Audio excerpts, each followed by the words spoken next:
अस्सलाम वालेकुम दोस्तों, कुर्बानी के ताल्लुक़ से 4 बड़े अहम मसले मैं आप हज़रात के सामने रखने जा रहा हूँ। सोशल मीडिया के ऊपर बहुत ज़्यादा इन मसलों को बयान किया जाता है, हालांकि ये मसले गलत है। सबसे बड़ा मसला ये बयान किया जाता है कि कुर्बानी के साथ अक़ीक़ा नहीं चलता है। दोस्तों, ये गलत मसला है। कुर्बानी के साथ अगर आप अपना अक़ीक़ा करना चाहो तो आप कर सकते हो। दूसरा मसला ये है कि बहुत सारे मैसेज और वीडियो आपने ऐसे देखे होंगे कि वो कह रहे हैं, उसमें लिखा हुआ है कि भैंस की कुर्बानी जायज़ नहीं है। तो ऐसा कुछ नहीं दोस्तों, बड़े जानवर में अगर आप भैंस की कुर्बानी भी करते हैं, चाहे वो भैंस हो या भैंसा जिसको हेला कहते हैं, दोनों की कुर्बानी जायज़ है। इसमें 7 हिस्से आप कर सकते हो और अगर अक़ीक़े का हिस्सा लगाना चाहो तो लगा सकते हो। तीसरा मसला ये कि बहुत सारे मैसेज आपने इस तरह के पढ़े होंगे कि एक जानवर पूरे घर की तरफ से काफ़ी होता है। मतलब ये कि आप एक जानवर अगर कुर्बान कर रहे हो तो उसमें आप अपने पूरे ख़ानदान को शरीक कर सकते हो।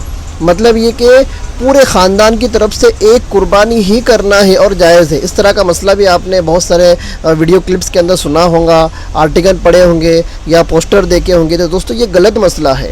साहिब निसाब के ऊपर अलग कुर्बानी वाजिब है। बीवी साहिब निसाब है तो उस पर अलग कुर्बानी है, शोहर के ऊपर अलग है। माँ अगर साहिब निसाब है तो उस पर अलग कुर्बानी है।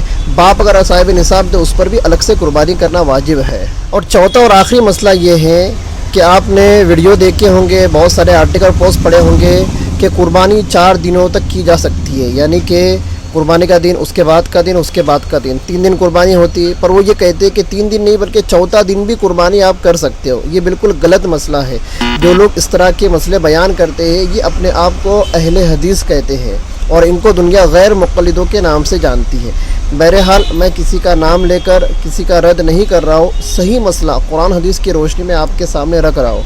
तो दोस्तों, ये 4 मसले हैं जो सोशल मीडिया के ऊपर बहुत ज़्यादा वायरल किए जाते हैं और बहुत सारे मुसलमान इन मसलों को सुनकर पढ़कर इस पर अमल करने लगते हैं। हालांकि ऐसा नहीं है। अगर आपको इन 4 मसलों के दलाइल अगर चाहिए तो डिस्क्रिप्शन के अंदर मैं आपको दलीलें दे दूँगा। वीडियो के अंदर ही मैं आपको दलील दे सकता था, लेकिन वीडियो बहुत बड़ा हो जाएगा, इतना वक्त नहीं कि सारी दलीलें मैं आपके सामने पेश कर सकूँ। इसलिए 4 मसलों की दलीलें मैं डिस्क्रिप्शन के अंदर दे रहा हूँ, वहाँ जाकर आप दलीलें मुलाहिज़ा फरमा लें।